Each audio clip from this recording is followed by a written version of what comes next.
danna subscription kuma sai ka danna alamar kararrawa domin samun sabbin shirye-shiryenmu idan mun daura.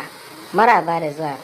Wallahi in ka ɗauki aya biyu a alƙur'ani ka sa ta a zuciyarka ka huta da duk wata matsala.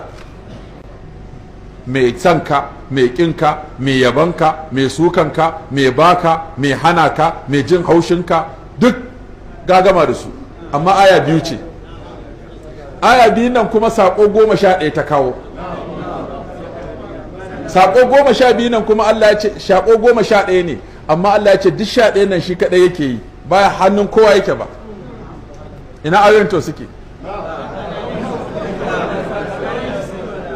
Ya ce ƙulillahumma, ƙul ka ce Allahumma malikal mulki, to ka fara tawassali.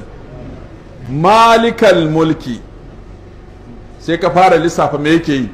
Tu'util mulka man tasha'u, ɗaya ko?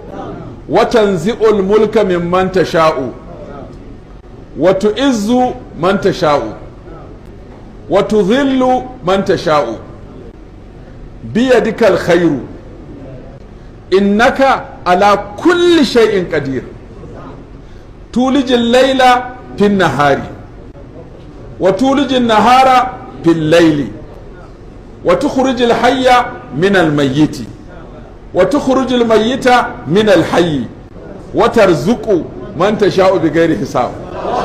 Subhanakallahu wa bihamdihi.